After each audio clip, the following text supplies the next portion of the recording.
And Bill King joining us from Nashville Sports Radio, the king of college football talk. He hosts Monday through Friday, 6 to 9, and a good friend of the show. Bill, thanks for joining us. Happy New Year. How are you? Hey, guys. Happy New Year. I'm battling a little cough, so it sounds like I'm choking to death. I apologize. That's you're not the only one that'd be battling a cough these days. That's for certain.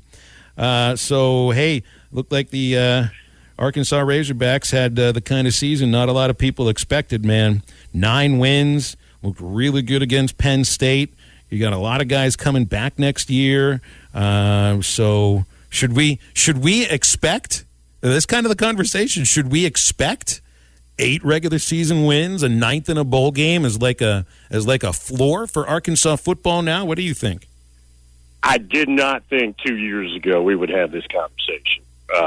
But here's what I see. I see an incredibly stable, physical blueprint that is repeatable.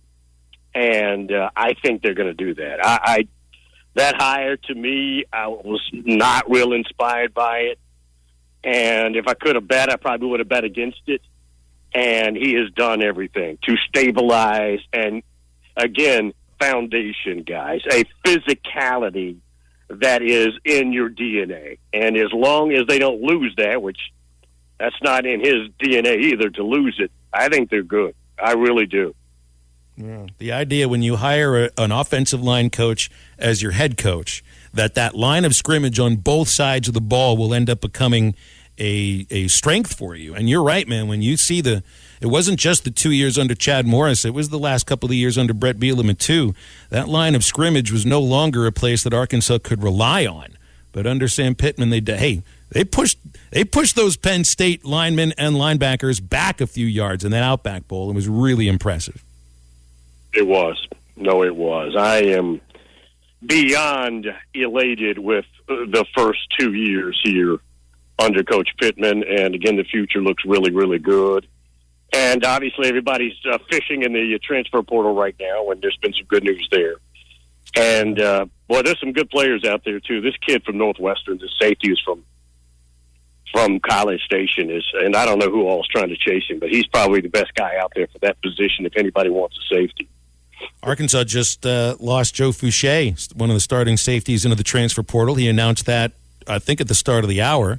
And, there's one thing I didn't bring this part of it up on the conversation because I'm looking at, a bunch of young safeties that were playing there with Fouché, and I thought maybe, he's a captain, he's a starter, he didn't want to battle for playing time. But there are other folks that say this is more about NIL than it is about playing time. And I don't think about that automatically yet, but I guess I need to start thinking about that when guys go into the portal, right?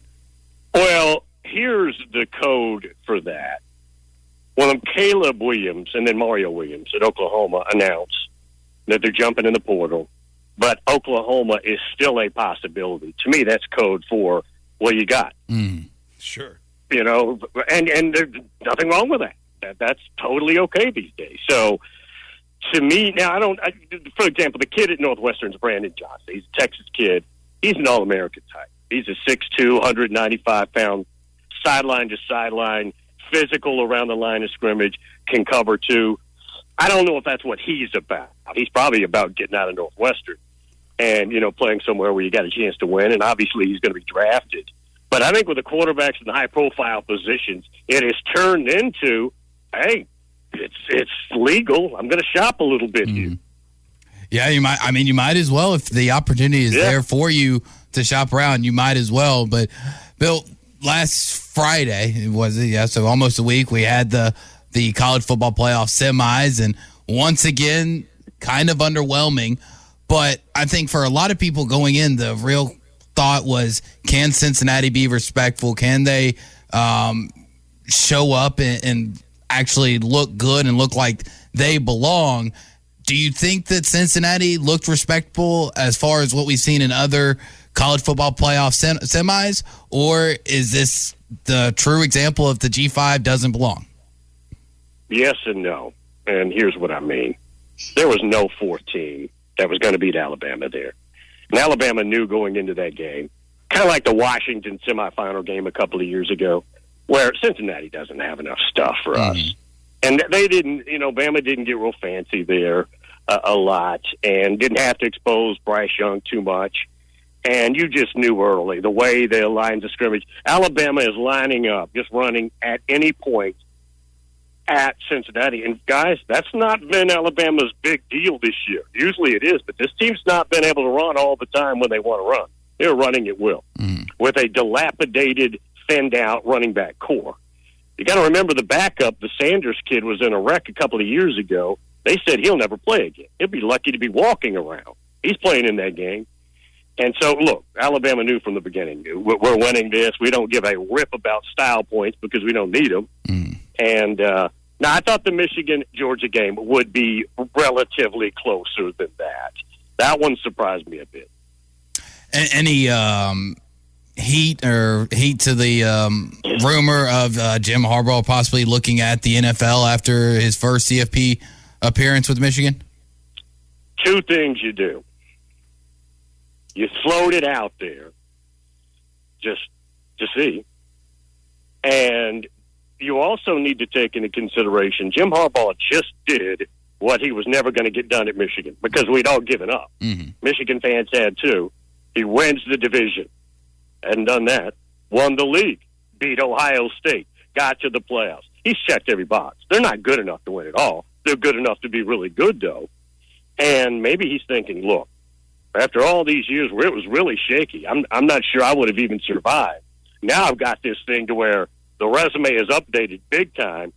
I don't know if I can peak out any more than this. Maybe it's time to throw some feelers out there for the NFL. That's the possibility here. Whether or not it happens, that's unclear, but that's what's going on here. Interesting. All right, let's get some thoughts on the upcoming college football championship game. It's a rematch. And, I mean, you wouldn't expect that Alabama's going to be able to run the ball the way that they did against Cincinnati, but they had some success running against Georgia, and that's based upon the idea that they just kind of had a ton of success throwing the ball. So, you don't have John Mechie. Can Georgia really let the Jamison Williams run free? I mean, what do you think you're going to see on Monday? Well, you've got another rare moment where Nick Saban's an underdog after just winning that game pretty handily when they played. Now, I expect Georgia to play a lot better. Don't get me wrong there. And here, guys, to me, this game is very simple. Do they get to Bryce Young? If Bryce Young is standing around or allowed to maneuver around, because he can do both. He can pocket pass, he can throw on the run. If they're not hitting him and he's standing erect, and he's allowed to do his thing, Georgia's not winning that game. They've got to get him. If I would say the sack total or the hurry total, other than turnovers, might be the stat of the game. And if he's clean back there, Georgia's not going to win a 42-41 game. Not against Alabama. That's all I'm looking at, guys. It's interesting the way you say it because, I mean, Georgia did have him running around a little bit in the SEC championship, but they just never got to him. And I mean, Young can move. Maybe he's not like the best rushing quarterback in the world, but he doesn't need to be. But he's got great command of the pocket. I think he feels the rush, and he can move when he gets out of that pocket. You just didn't see it a lot this year.